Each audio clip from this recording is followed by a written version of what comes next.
کریں گے. آغاز کرتے ہیں مفتی صاحب آپ سے. اور ظاہر ہے اتنی خوبصورت اتنی حسین شخصیت کہ جو شبیہ امام حسن علیہ السلام ہو, اور امام حسن علیہ السلام کو جب دیکھیں تو ظاہر سرکار مدینہ صلی اللہ علیہ وآلہ وسلم کے لوگوں کو یاد آتی تھی. تو سب سے پہلے ظاہر اس سے قبل کہ ہم ان کی شخصیت پہ بات کریں, اہل بیت اطہار,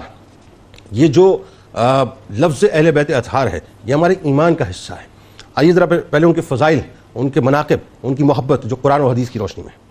جی بہت شکریہ. ہمارے لیے سعادت ہے کہ اس مبارک دن کی نسبت سے اپنا نذرانہ عقیدت ایسی ہستیوں کی بارگاہ میں پیش کریں. جہاں تک آپ کے سوال کا تعلق ہے کہ لفظ اہل بیت, یہ لفظ قرآن مجید کے اندر سورہ احزاب کی آیت نمبر 33 میں استعمال ہوا, جسے آیت تطہیر کہتے ہیں. اس میں اللہ رب العزت نے اس آیت مبارکہ سے قبل اور اس کے بعد آقا علیہ السلام کی ازواج مطہرات کا ذکر فرمایا ہے اور ان کو ایڈریس کیا ہے اور ان کو مختلف قسم کی تعلیمات ارشاد فرمائی ہے. ٹھیک. پھر اس آیت مبارکہ کے اندر مذکر کے صیغے کے ساتھ اہل بیت کا لفظ آیا اور اللہ رب العزت نے ارشاد فرمایا اعوذ باللہ من الشیطان الرجیم بسم اللہ الرحمن الرحیم انما یرید اللہ لیذھب عنکم الرجس اہل البیت ویطہرکم تطہیرا. اس سے قبل اور اس کے بعد جمع مؤنث کے صیغے ہیں جو ازواج مطہرات کی طرف اشارہ کر رہے ہیں. اب اہل بیت کا جو لفظ آیا, اس میں ہمارے مفسرین اور علماء کی آراء یہ ہیں کہ آقا علیہ السلام کی ازواج مطہرات بھی اہل بیت ہیں, مگر قرآن نے یہاں اسلوب اس لیے بدلا کہ اس میں کچھ مرد حضرات کو بھی شامل کیا جا رہا تھا اہل بیت مصطفیٰ صلی اللہ علیہ وسلم میں, اس لیے خطاب کے اندر وہ لفظ اور صیغہ بدل گیا اور وہ حضرت مولا کائنات رضی اللہ تعالیٰ عنہ وکرم اللہ وجہہ الکریم آپ کی ذات ہے اور حسنین کریمین کی ذوات ہیں. تو اس وجہ سے پھر یہ قرآن مجید کا اسلوب بدلا. اور جب یہ آیت مبارکہ نازل ہوئی تو آقا علیہ السلام نے حضرت مولا کائنات تشریف فرما تھے, حضرت سیدہ کائنات تشریف فرما تھیں, اور آقا علیہ السلام نے اپنی گود مبارک میں ایک طرف حضرت امام حسن کو اور دوسری طرف امام حسین رضی اللہ تعالیٰ عنہما کو بٹھایا اور آقا علیہ السلام نے ہاتھ اٹھا کر عرض کی کہ اللہم ہؤلاء اہل بیتی, کہ باری تعالیٰ یہ میرے اہل بیت ہیں. اب اہل بیت کا لفظ جب یہ استعمال ہوا تو اس کے اندر آقا علیہ السلام کے یہ مبارک ہستیاں جنہیں پنجتن کا لفظ بھی کہا جاتا ہے, جنہیں اہل قصا بھی کہتے ہیں کیونکہ آقا علیہ السلام نے چادر مبارک اوڑھ رکھی تھی, اور ازواج مطہرات بھی اہل بیت کے لفظ میں شامل ہیں. مگر یہ جو تطہیر کا اور ہر قسم کے رجس سے پاک اور مبرہ ہونے کا مجدہ جاں فضا انہیں سنایا گیا, یہاں لفظ اہل بیت ہے مگر کچھ کلمات اور ہیں جو کم و بیش اس کے مترادفات میں آتے ہیں. مثال کے طور پر جو آیت مودت آئی ہے اس میں لفظ قرابت آیا ہے, قُلْ لَا أَسْأَلُكُمْ عَلَيْهِ أَجْرًا إِلَّا الْمَوَدَّةَ فِي الْقُرْبَى, تو وہاں قرابت والے, تو قرابت کے اندر پھر بلڈ ریلیشنز آ جاتے ہیں, خونی رشتے ہیں, نسب کے رشتے ہیں. اسی طرح آقا علیہ السلام کے فرامین اور احادیث مبارکہ پر اگر بنظر غائب جائزہ لیا جائے تو اس میں لفظ ذریت بھی استعمال ہوتا ہے, لفظ آل بھی استعمال ہوتا ہے, جیسے درود پاک میں لفظ آل استعمال کرتے ہیں. لہٰذا ان تمام کو دیکھا جائے تو لب لباب یہ ہے کہ جسے آقا علیہ السلام سے نسبت جتنا قریب کی حاصل ہوئی وہ اسی قدر فضیلتوں کا مستحق ہوا, اسی قدر فضائل کا حامل ہوا. اب یہ جو اہل بیت اطہار اور پنجتن پاک اور جن کا حدیث مبارکہ میں خصوصیت کے ساتھ ذکر آ گیا, ان کی شان یہ ہے کہ ان کی محبت کو عین ایمان قرار دیا جا رہا ہے, ان کی مودت کو آقا علیہ السلام پورے تبلیغ دین کے فریضے کی ادائیگی کے صلے کے طور پر طلب فرما رہے ہیں, اور وہ بھی حکم ربی سے. پھر ان کی عداوت کو اللہ اور اس کے رسول کی عداوت قرار دیا گیا ہے, حتیٰ کہ آقا علیہ السلام نے اپنی آل, اپنی ذریت اور اپنی اہل بیت کو حضرت نوح علیہ السلام کی کشتی کے مثل قرار دیا کہ جو اس میں سوار ہوئے تھے وہی نجات پا گئے. تو گویا جو ان کے دامن سے وابستہ ہوا وہی نجات پا گیا اور وہی فلاح تک پہنچا اور کامیابی تک پہنچا. لہٰذا ان ہستیوں کی محبت عین ایمان ہے, اور ان سے اظہار عقیدت کرنا یہ ہمارے ایمان کی تر و تازگی ہے, اور اگر کسی کے دل میں ان کے لیے کوئی تنگی ہے تو وہ نفاق کی علامت ہے, وہ منافقت کی علامت ہے. مطلب واضح کر دیا کہ جی مطلب یہ منافق اور مومنوں کا فرق ہے. جی جیسے کہ حضرت عبداللہ بن عباس رضی اللہ تعالیٰ عنہ سے مروی ہے کہ حضرت مولا کائنات رضی اللہ تعالیٰ عنہ کے بارے میں ورز کرتے ہیں کہ جب ان کے زمانہ مبارک میں خوارج بڑھ گئے اور ان کا ظہور ہوا تو وہ کہتے ہیں کہ پھر ہمارے پاس کسی کے حق اور باطل ہونے کا پیمانہ یہی تھا کہ کُنَّا نعرف المؤمنین بحبہم علیا وکنا نعرف المنافقین ببغضہم علیہ، کہ ہم پھر یہی پہچان کرتے تھے کہ جہاں حب علی ہوتی تھی اسے مومن شمار کرتے تھے، اللہ اکبر، جہاں بغض علی رضی اللہ تعالیٰ عنہ ہوتا تھا اسے خوارج اور منافقین یعنی میں جہاں شمار حب کرتے علی تھے۔ رضی اللہ تعالیٰ عنہ ہے وہیں دین اسلام ہے، وہیں حق ہے، وہیں اللہ اور اس کے رسول، اور یہی تو وجہ ہے کہ ان ہستیوں کو جنت کا، حسنین کریمین کو جنت کا سردار، سیدہ فاطمہ سلام اللہ علیہا کو جنت کی عورتوں کا سردار، تو گویا کہ جنت بھی انہی کی نسبتوں اور انہی کے قدموں سے ہے۔ بالکل ٹھیک۔ اور وہی بات ہے حضرت عبداللہ ابن مسعود رضی اللہ تعالیٰ عنہ کی روایت مجھے یاد آ گئی کہ اہل بیت کی ایک دن کی محبت ایک سال کی عبادت، کیا بات۔ اچھا علامہ صاحب ذرا بھی بتائیے کہ حضرت قاسم علیہ السلام، ظاہر شہزادہ جنت، شہزادہ امام علی مقام، شہزادہ امام حسن علیہ السلام، جو میں آپ کی شان کیسے بیان کرواؤں کہ جن کی شان جو ہے وہ ظاہر صبح شام زمین و آسمان بیان کرتے ہیں، تو بنیادی تعارف سے آغاز کرتے ہیں، اور خاص طور پہ جو خاندانی آپ کی عظمتیں ہیں، رفتیں ہیں، اور رشتوں کی جو حسین سی مالا ہے، تھوڑا سا کلام فرمائیے۔ بسم اللہ الرحمن الرحیم۔ حضرت سیدنا قاسم بن حسن بن علی رضی اللہ تعالی عنہ کی شخصیت یقیناً بطور خاص اس امت کے نوجوانوں کے لیے ایک مشعل راہ ہے۔ جس انداز میں انہوں نے اپنی ستھری اور نکھری زندگی کے وہ خوبصورت نقوش انسانوں کو بالخصوص اس امت کے نوجوانوں کو عطا کیے، وہ یقیناً اپنی مثال آپ ہیں۔ اور جیسا کہ آپ نے ذکر فرمایا کہ رشتوں کی حسین مالا، تو اس حسین مالا میں آپ یہ دیکھیے کہ ہمیں وہ عظیم پھوپھی نظر آ رہی ہے کہ جس عظیم پھوپھی کو زینب کہتے ہیں، سبحان اللہ، جنہوں نے عورتوں کے لیے اپنی مثال قائم کی۔ اللہ اکبر۔ اچھا، اسی میں آپ کو ایک اور نوجوان نظر آتے ہیں کہ جنہوں نے بے مثال وفاداری اور بے مثال قربانی کی داستان رقم کی، انہیں علی اکبر کہتے ہیں، جو ان کے چچا زاد بھائی ہیں۔ یہ میں ان رشتوں کو صرف اشارے کے طور پر عرض کر رہا ہوں کہ جنہوں نے اپنی ذات میں انجمن بن کے لوگوں کو، اللہ اکبر، عمر اگرچہ مختصر گزاری لیکن ایک ایک لمحہ سالوں پر محیط نظر آتا ہے، صدیوں پر محیط، صدیوں پر محیط نظر آتا ہے، اور صدیوں کا پیغام چند لمحات اور چند کلمات دینے چند لمحوں کے اندر صدیوں پہ محیط ہو گئے، کیا اچھا جملہ۔ اب آپ یہ دیکھیے کہ حضرت سیدنا قاسم بن حسن رضی اللہ تعالیٰ عنہ کی جب ہم شخصیت کی بات کرتے ہیں تو آپ کی جو ولادت ہے، اگر تاریخ کے مختلف اقوال کو بھی مد نظر رکھیں تو حضرت امام علی مقام امام حسن مجتبی رضی اللہ تعالیٰ عنہ کے وصال سے آپ کی شہادت سے 3 سال قبل کم و بیش آپ کی ولادت ہوئی، یعنی 3 برس آپ کو بابا جان کے اپنے میسر آئے، 3 سال یہ میسر آئے۔ تو اس اعتبار سے آپ دیکھیے تو کربلا کے میدان تک پہنچتے پہنچتے آپ کی عمر 15 سال سے زیادہ نہیں نظر آتی۔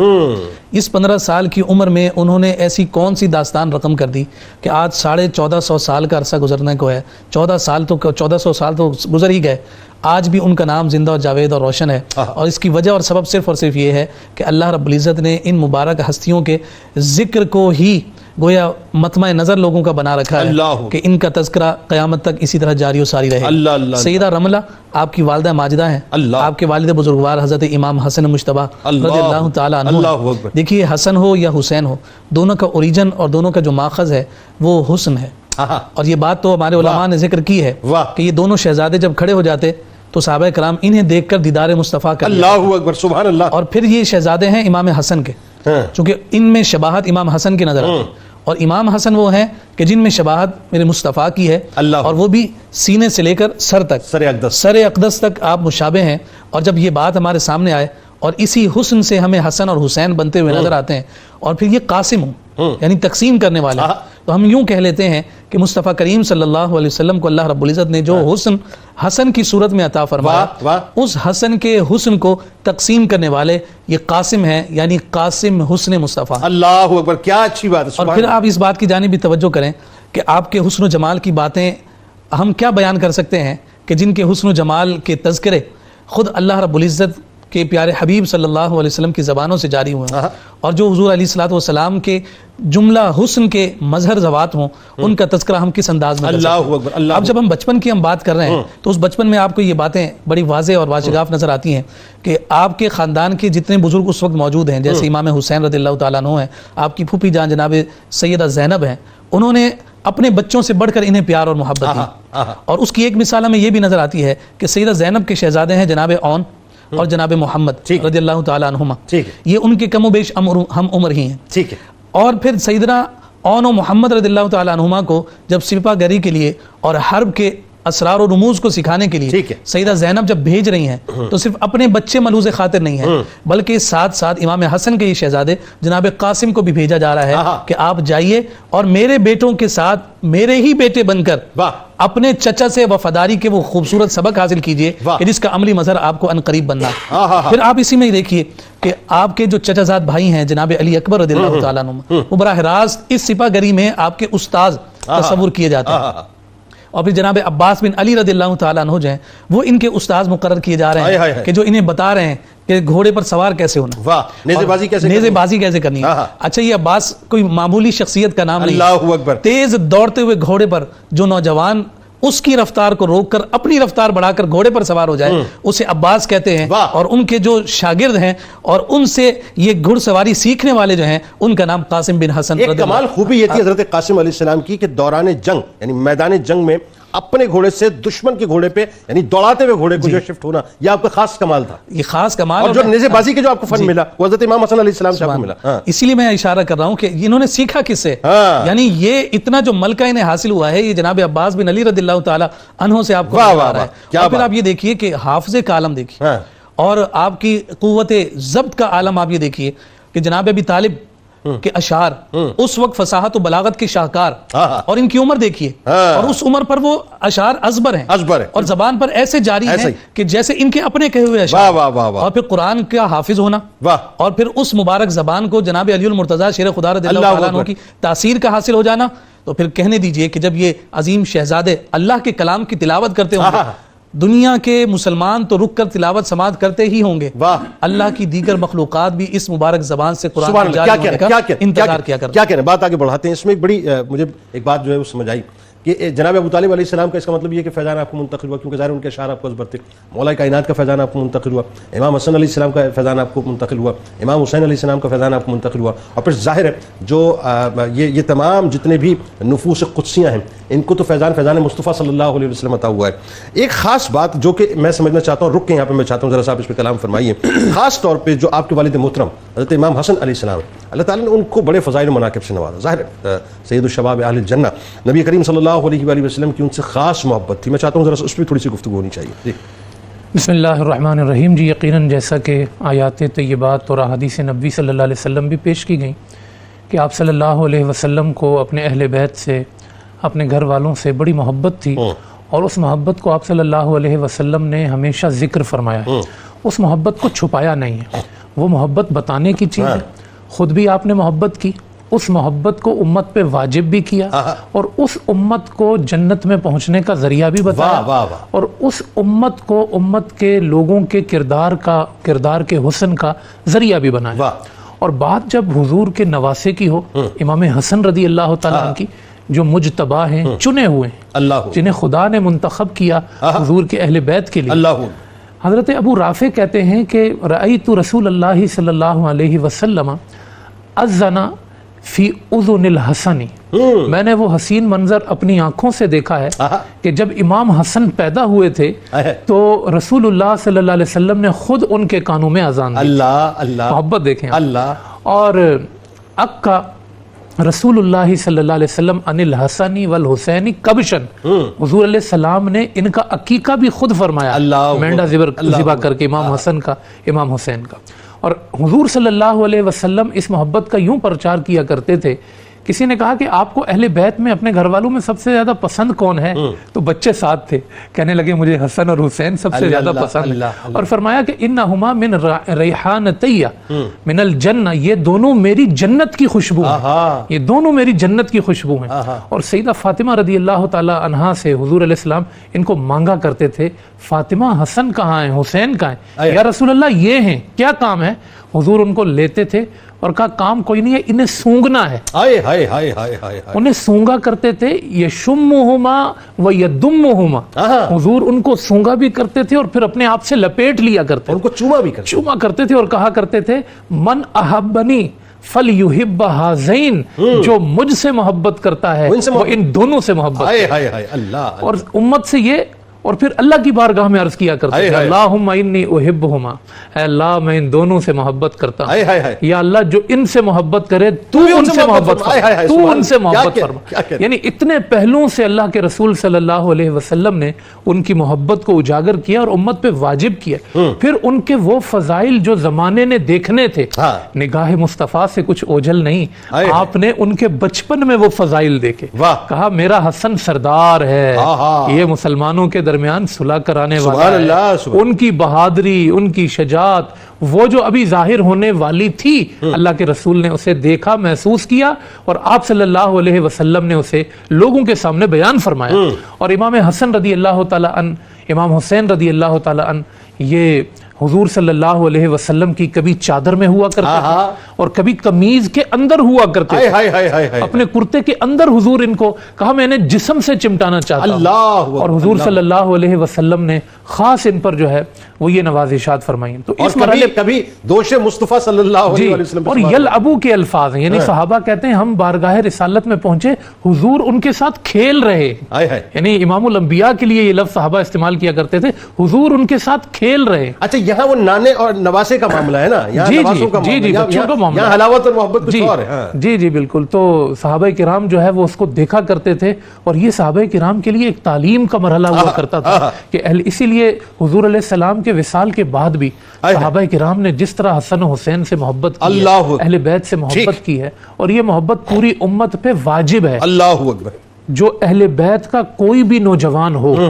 میں اس چینل کے توسط سے کہتا ہوں یہ بڑی بات ہے کہ ان شہزادوں کا اس طرح ذکر ہو رہا ہے۔ یقین کریں جس شہزادے پر بھی آپ بات کریں گے وہ حضور علیہ السلام کی خوشنودی کا ذریعہ۔ اللہ اکبر۔ ناظرین کرام ہمارے ساتھ رہیے۔ میں ابھی گفتگو میں علامہ صاحب کی اتنا میں ہو گیا تھا کہ مجھے ایک خیال آیا، 3 برس کم و بیش امام حسن علیہ السلام کے، یعنی آپ کے والد بزرگوار کے حضرت قاسم علیہ السلام کو میسر آئے، اور کم و بیش کوئی اس کے بعد جو ہے 11 برس حضرت امام حسین علیہ السلام کے آپ کو میسر آئے، یعنی ٹوٹیلٹی میں اگر آپ دیکھیں تو یہ 14 برس کم و بیش بنتے ہیں آپ کی عمر کے۔ میں ایک بات تصور کر رہا تھا کہ ابتدائی 3 برس میں جو آپ کو منور سینہ میسر آیا وہ امام حسن علیہ السلام کا تھا، حضرت قاسم علیہ السلام کو، کہ امام حسن علیہ السلام اپنے سینہ اتھر پہ آپ کو لٹایا کرتے تھے۔ آپ ذہن میں رہے ناظرین، یہ وہی سینہ ہے جس سینے کے اندر فیضان مصطفیٰ صلی اللہ علیہ وآلہ وسلم براہ راست منتقل ہوا تھا، یعنی سرکار علیہ السلام امام حسن پاک علیہ السلام کو اپنے سینہ اتھر پہ لٹایا کرتے تھے، ان کو چوما کرتے تھے، سونگا کرتے تھے۔ اور پھر اس کے بعد جب امام حسین علیہ السلام کی بارگاہ میں آپ ان کی کفالت میں گئے تو امام حسین علیہ السلام نے اپنے مبارک سینے کا لمس آپ کو عطا کیا، آپ کو وہ اپنے سینے پہ لٹایا کرتے تھے۔ اور پھر وہی بات ناظرین، یہ وہی سینہ ہے جن کو فیضان مصطفیٰ صلی اللہ علیہ وآلہ وسلم عطا ہوا، یعنی سرکار علیہ السلام اپنے سینے مبارک پہ ان کو لٹایا کرتے تھے۔ تو مجھے کہنے دیجیے، عقیدت پیش کر رہے ہیں، اور ایک ایسی شخصیت ناظرین کہ جو میں اگر نوجوان اس وقت ہمیں سن رہے ہیں تو آپ ایک لمحے تصور کیجئے کہ زندگی کے مقاصد، ان کے گولز آپ کے نزدیک کیا تھے۔ پوری عمر جو ہے وہ جینے کی ٹھان نہیں رکھی تھی، یعنی بہت طویل عمر ہونی چاہیے، نہیں، ایک مقصد تھا، ایک مشن تھا۔ کم و بیش 14 برس کی عمر میں، یعنی ایک جملہ اتنا حسین ابتدا میں ادا ہوا کہ وہ چند لمحے ان کی زندگی کے جو کربلا کے میدان میں تھے وہ صدیوں پہ محیط ہو گئے اور صدیوں پہ محیط رہیں گے ناظرین، یعنی تا محشر ان کا تذکرہ پاک ہوتا رہے گا ان چند لمحوں کی وجہ سے۔ اس سلسلے کو وہیں سے جوڑتے ہیں علامہ صاحب، ان چند لمحوں کی تیاری کے لیے جو تعلیم و تربیت کے جن مراحل سے آپ کو گزارا گیا، آپ دیکھیے، اور جتنی بڑی شخصیات کی زیر سرپرستی گزارا گیا، کچھ تذکرہ ان کا ہوا، میں چاہتا ہوں اس کو ذرا سا اور تھوڑا سا آپ گفتگو کو کھولیں کہ ان اوصاف و محاسن کی موجودگی میں جو بائی ڈیفالٹ آپ کی شخصیت کے اندر موجود تھے اس کو مزید روشن اور منور کر دیا اس تعلیم و تربیت نے، جن شخصیات کے زیر سایہ آپ نے تعلیم و تربیت حاصل کی ہے۔ جی یقیناً کوئی بھی انسان ہو، اس کی شخصیت کے اوپر جو سب سے پہلا اثر ہوتا ہے وہ تو اس کے خون کا ہوتا ہے، ٹھیک، اور آج میڈیکل سائنس بھی کہتی ہے کہ جینز کے کیا اثرات ہوتے ہیں انسان کی عادات پر، اس کی اخلاق پر، کردار پر، اٹھنے بیٹھنے پر۔ دوسرا بہت اہم کردار ہوتا ہے اس گود کا، ماں اور باپ کا۔ پھر تیسرا اثر ہوتا ہے پورے گھرانے کا یا خاندان کا، فیملی کا۔ اگر ان تینوں کے اعتبار سے ہم دیکھیں تو حضرت قاسم بن حسن علیہ السلام رضی اللہ تعالی عنہما، آپ کی جو شان ہے، آپ کو اللہ رب العزت نے 3 سال عطا فرمائے اپنے والد گرامی کے ساتھ، کم و بیش 11 سال عطا ہوئے امام حسین رضی اللہ تعالیٰ عنہ کی سربراہی میں۔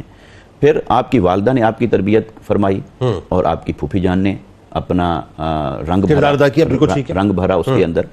اب ان تمام پھر ایک قطع کلام کی معذرت، ایک ہستی جن کا بہت اہم ترین کردار ہے وہ جناب عباس علیہ السلام۔ جی اچھا، اور پھر آپ کے یعنی کزن تو بچوں کے حضرت علی اکبر علیہ السلام سے بڑی اٹھتے ہیں بیٹھتے ہیں کھیلتے ہیں تو ان کے اثرات ہوتے ہیں ان عادات کے. اب میں اس بات کو یہاں سے لینا چاہتا ہوں کہ دیکھیے سب سے پہلے تو کسی کی تعلیم اور تربیت میں جیسے گھر کا ماحول کا خاندان کا اثر ہوتا ہے ایسے ہی جو کسی کا نام رکھا جاتا ہے اس نام کا بھی اثر ہوتا ہے کیونکہ وہ نام بار بار پکارا جاتا ہے اور اس لفظ کے پھر اثرات ہوتے ہیں. اب اس اعتبار سے ایک بڑی امتیازی شان حاصل ہے اس خاندان کو اس خانوادے کو. آپ دیکھیے دنیا کے کسی خاندان میں ان کے نام اس طرح ریپیٹ نہیں ہوتے دادا پردادا کے چچا کے جو کہ آقا علیہ السلام کے خاندان میں ہوا.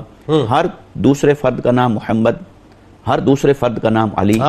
ہر دوسرے فرد کا نام حسن, سبحان اللہ, حسین, سبحان اللہ, پھر یہ قاسم, یہ آقا علیہ السلام کے صاحبزادے کا اسم مبارک بالکل ٹھیک ہے قاسم, اور اسی سے آقا علیہ السلام کی کنیت ہوئی ابو القاسم. تو پھر یہ نام پھر ریپیٹ ہوتا ہے. اس سے یہ ظاہر ہوتا ہے کہ صرف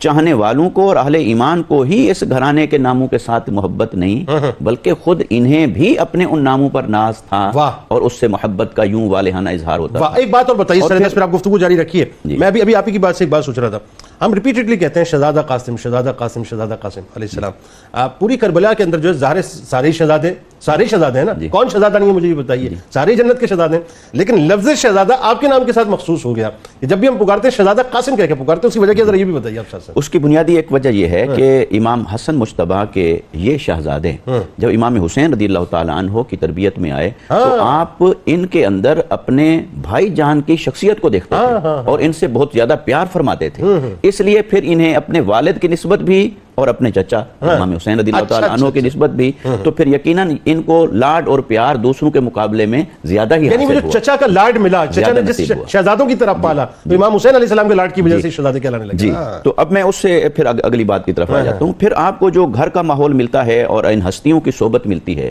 اس سے جو آپ کی تربیت ہوتی ہے, اس تربیت میں آپ دیکھیے کہ آج ہم اب جب اپنی اولاد کے بارے میں خواہش رکھتے ہیں کہ یہ نیک بنے, اچھے ہوں, ان میں اچھے اوصاف ہوں, محاسن ہوں, خصوصیات ہوں, خوبیاں ہوں اخلاق میں, کردار میں, تو وہ ہماری محض خواہش ہوتی ہے. ہم خود ایسے نہیں ہوتے, نہ خود ایسا بن کے انہیں دکھا رہے ہوتے ہیں. درست. ان کی شخصیت کو اللہ نے یہ اعزاز عطا فرمایا, یہ اس گھرانے کے اندر ہیں جس گھرانے کا ایک ایک فرد خود پیکر خلق ہے. وہ پیکر اخلاص ہے, پیکر کمالات ہے, پیکر خصائل ہے, پیکر فضائل ہے. اس لیے جب آپ نے آنکھ مبارک کھولی اور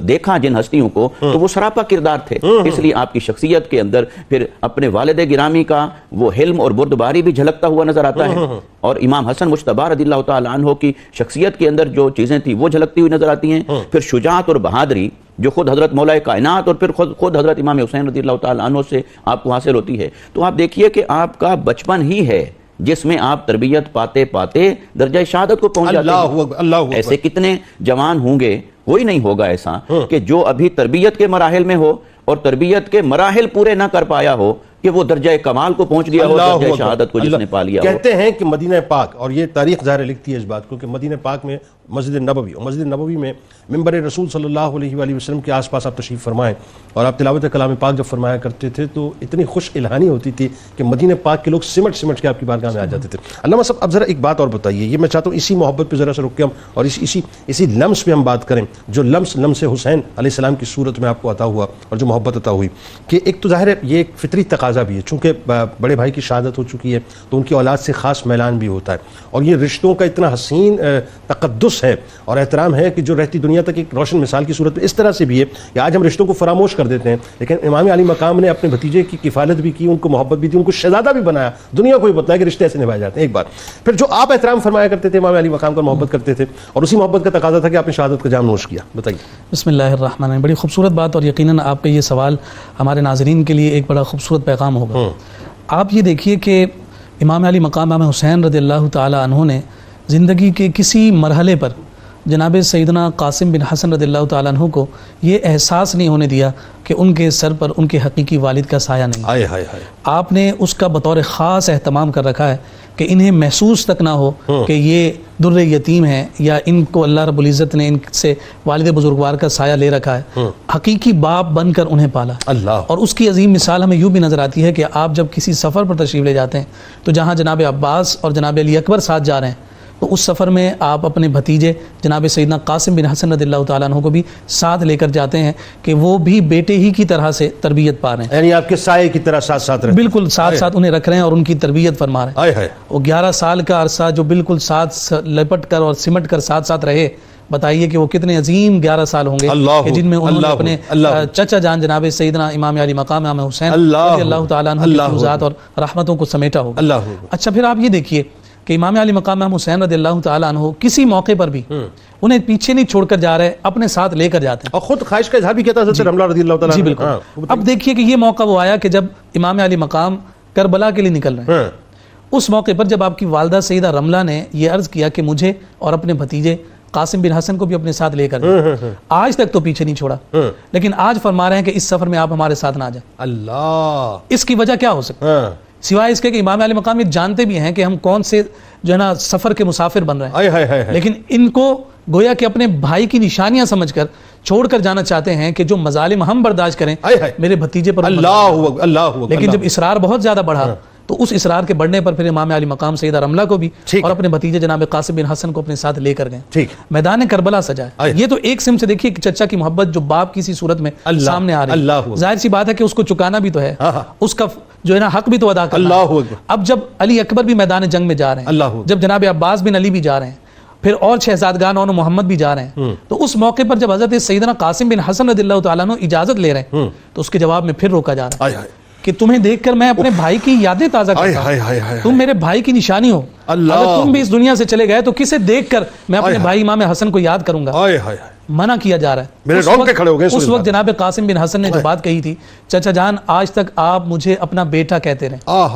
گویا کہ آپ نے اس شہادت کے معاملے میں اپنے بیٹے کو مجھ پر فوقیت دی ہے کہ اسے اجازت دی اور مجھے اجازت نہیں دیتے۔ یہ کلمات تھے کہ جن کلمات کی بنیاد پر جناب امام علی مقام حسین رضی اللہ تعالیٰ عنہ نے حضرت سیدنا قاسم کو اجازت دی کہ آپ تشریف لے جائیں۔ میں وہ بات عرض کرنا چاہتا ہوں کہ جب اجازت مل گئی، حافظ ابن کثیر نے اس بات کو ذکر کیا، امید بن مسلم کہتے ہیں کہ جناب جب اجازت ملی اور آپ میدان جنگ میں گئے، کہتے ہیں ایسا تھا جیسے چاند نے اپنے ہاتھ میں تلوار پکڑی، اللہ اکبر، اللہ اکبر، حسن بھی اس میں نمایاں ہو رہا ہے اور پھر اس تلوار کی جو سمجھے کہ جو تیزی ہے اس کی جانب بھی اشارہ ہے کہ وہ چاند کہ جو چاند حسن کا چاند ہے، وہ چاند کہ جس چاند کی برکتیں کربلا کے لوگ حاصل کر رہے ہیں، وہ گویا کہ ایک عظیم شیر بن کر میدان جہاد میں ہمیں، اور کمال یہ آپ دیکھیں کہ آپ کی بہادری کا یہ عالم تھا، چونکہ وقت کم ہے، میں آپ کا حصہ تھوڑا سا وصول کرتے ہوئے بات آگے بڑھانا چاہ رہا ہوں کہ شجاعت و بہادری کا یہ عالم تھا کہ ارزق جیسا شخص جس کو بڑا ناز تھا، بڑے کر و فر سے آیا تھا، اس کے چاروں بیٹوں کو آپ نے ایک کے بعد دیگرے واصل جہنم کیا اور فائنلی ارزق کو جو ہے واصل جہنم کیا، یعنی ارزق کو جیسے میں نے ابتدا میں ایک جملہ کہا نا کہ ادرک کی طرح کاٹ دیا تھا۔ اب ذرا یہ بتائیے کہ کربلا کے میدان میں یہ تو امام قاسم علیہ السلام کا ایک کردار ہے، ٹوٹیلٹی میں اگر ہم نوجوانوں کی بات کریں تو ہر ایک جو ہے وہ شہزادہ بن کے کھڑا ہوا ہے امام علی مقام کے ساتھ۔ دوسرا میں ایک بات اور سمجھنا چاہتا ہوں اور ذرا سا لوگوں کو سمجھانا بھی چاہتا ہوں میں آپ کے توسط سے، شہزادہ قاسم علیہ السلام کی شہادت بڑے اسباق چھوڑ کے جا رہی ہے صاحب، اور یہ اسباق موجودہ دور کے مسلمانوں کے لیے میرا خیال ہے مشعل رائے نہیں ہے، بلکہ میں سمجھتا ہوں مطلب کل حیات ہیں اگر ہم سمجھ لیں اس بات کو کہ ادھر ادھر بھٹکنے کی بجائے ہم اس راستے کو پکڑ لیں۔ بتائیے۔ بسم اللہ الرحمن الرحیم۔ یقیناً جس واقعے کی طرف بھی آپ نے اشارہ کیا، 14-15 سال کی عمر ہے اور 4 ایسے لوگ کہ جو میدان جنگ کے شاہ سوار کہلاتے ہیں اور ان کا باپ بھی میدان جنگ کا شاہ سوار کہلاتا ہے، آپ کے ہاتھوں سے جہنم واصل ہوئے۔ کہنا میں یہ چاہتا ہوں کہ 14-15 سال کی عمر میں بھی یہ بچے نہیں تھے اہل بیت کے، یہ اس عمر میں بھی اتنے بڑے تھے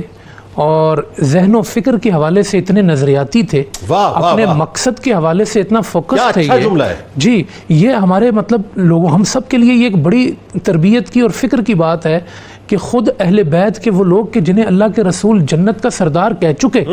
جن پر جنت واجب ہو چکی، جن پر جنت نازاں، انہوں نے اپنے بچوں پہ محنت کتنی کی، یعنی بچنے کی ایج میں بھی یہ مطلب ڈیڈیکیٹڈ بھی تھے اور فوکس بھی تھے۔ ایک جملہ مجھے ادا کرنے دیں، میرے سرکار علیہ السلام بدر کے موقع پہ جو ہے 13 سال 14 سال کے صحابہ کو لوٹا دیتے ہیں کہ تمہاری کمسنی عمر نہیں ہے، اور یہاں 14 برس کی عمر میں جو ہے جام شہادت نوش کرنے کے لیے جا رہے ہیں۔ اللہ بدر میں بھی آپ دیکھیں نا، معوذ و معاذ اپنی ایڑیاں اٹھا کے کہہ رہے ہیں یا رسول اللہ ہم چھوٹے نہیں ہیں، ہم صحابہ کے بچے ہیں، ہم چھوٹے نہیں ہیں، اور امام قاسم نے کچھ اور بتایا جی، اور امام قاسم کو آپ ہم واقعی چھوٹے نہیں ہیں، ہم واقعی چھوٹے نہیں ہیں، اور انہوں نے میدان کربلا میں اپنا جو بڑا پن ہے، جو شجاعت ہے، اور یعنی ان کے ذہن میں آپ ان کا آپ فوکس دیکھیں کہ انہوں نے کہا نہیں شہید ہونا ہے، یعنی اس میں کوئی جھجک نہیں ہے، اس میں کوئی ڈر نہیں ہے، اس میں کوئی خوف نہیں ہے۔ تو ہم جو مسلم بچے ہیں ان کی سوچ کیا ہے، ان کی فکر کیا بنائی جا رہی ہے کہ آپ نے 2 سال کا بچہ بھی آج اگر اس کے ہاتھ میں موبائل نہ دو نا تو وہ رو رو کے آسمان سر پہ اٹھا لیتا ہے۔ بالکل درست۔ یعنی ہماری تربیت کی جو نہج ہے کیا وہ اہل بیت کی طرح ہے؟ ان کے ہاتھوں میں تلواریں ہوتی تھی، ہمارے ہاتھ میں اینڈرائڈ فون ہیں۔ تو کیا اہل بیت کی محبت کی وجہ سے ہم پر یہ لازم نہیں ہے کہ ہمارا بچہ جب پروان چڑھ رہا ہو تو اس کے دل میں اسلام کی محبت ہو، اس کے دل میں رسول اللہ صلی اللہ علیہ وسلم کی محبت ہو، اس کے دل میں جہاد کی محبت ہو، اس کے دل میں اقامت دین کی محبت ہو۔ آپ صرف سیدنا قاسم کی بات نہیں ہے، حسن مجتبیٰ نے ان کے جو بیٹے ہیں میدان کربلا میں ابو بکر نے بھی جان دی ہے، اللہ میدان کربلا میں عمر نے بھی جان دی۔ حسن کے ایک بیٹے نہیں تھے، حسن کے 4 بیٹے تھے میدان کربلا میں، حضرت عمر، حضرت ابو بکر، حضرت عبداللہ، حضرت قاسم، بالکل ایک ایک بچہ آپ دیکھیں۔ یہ ہمارے ہاں تو ہوتا ہے نا کہ جی ایک بچہ ادھر نکل گیا، ایک بچہ ادھر نکل، ایک بھی ہاتھ آ جائے نا۔ اہل بیت کی شان یہ تھی میرے 12 بچے ہیں نا، 12 بچے میرے نبی کے دین پہ قربان، ایک ایک بچے نے جان قربان کیا۔ اور آپ دیکھیں نا جو سارے ان کے کزنز ہیں وہ کتنی عمروں کے ہیں، وہ کتنے مطلب کتنی کم عمر ہے اور ایک ایک نے جان دی اللہ۔ تو یہ ایک بڑی ہماری ہم سب کے لیے بڑی فکر کی بات ہے آج کے نوجوانوں کے لیے جو خود ڈائریکٹ سن رہے ہیں۔ آپ یقین کریں قرآن کریم کی وہ جو آیات ہیں جس میں قرآن کہتا ہے کہ لوگ لہو و لعب میں پڑے ہوئے ہیں، کھیل تماشے میں پڑے ہوئے، وہ جو دین کی بات ہوتی ہے تو دین کی راہ میں رکاوٹ بنتے نظر آتے ہیں۔ خدا نہ خواستہ ہم ان آیتوں کے مصداق نہ بن رہے ہوں۔ بالکل اس طرح کی بات ہے کہ میں قطع کلام کی معذرت کہ وہی بات ہے کہ وہ جیسے میں نے بھی کہا نا کہ ان کے ہاتھوں میں تلواریں تھیں، ہمارے بچوں کے ہاتھوں میں جو اینڈرائڈ فونز ہیں، ان کی عمریں جو ہیں وہ اپنا گھوڑوں کی پیٹھ پہ گزرا کرتی تھی اور ہمارے نوجوان بچوں کی عمریں جو ہیں وہ اپنا لگژریس گاڑیوں کی سیٹوں پہ گزرا کرتی ہیں۔ میں سلام پیش کرتا ہوں سیدہ رملہ کو کہ جنہوں نے لوریوں میں قاسم کو جہاد کے نغمے سنائے۔ آج ماؤں کے لیے پیغام ہے سیدہ رملہ کی سیرت سے، سیدہ زینب سلام اللہ علیہ کی سیرت سے، سیدہ فاطمہ الزہرا رضی اللہ تعالیٰ عنہ کی سیرت سے، جنہوں نے امت کو ایسے بیٹے عطا کیے۔ یہ ابھی علامہ صاحب کہہ رہے تھے کہ وہ جو اشعار پڑھا کرتے تھے حضرت قاسم، وہ قاسم کو اشعار کس کی لوری میں سنائے گئے؟ قاسم کو وہ شعر کس ماں نے یاد کرائے؟ کیا اچھی مثال، اس بات کو 2 جملوں میں سم اپ کریں، بڑی اچھی بات کر رہے ہیں۔ جی بالکل، جو نغمے ماں پڑھے گی، جو نغمے والد پڑھے گا، جو نغمے یہ اگر ان کے دل میں خود محبت دین نہیں ہے بچے کہاں پروان چڑھیں گے؟ یہ ہم پر قرض ہے۔ سیدنا قاسم کا ذکر رسمی ذکر نہیں ہے جنید بھائی، اس ذکر کا مقصد یہ ہے کہ امت تک یہ پیغام پہنچے کہ ماؤں کا کردار کیا تھا، والد کا کردار کیا تھا، شہزادوں کا کردار۔ بہت شکریہ تینوں آپ کا ناظرین۔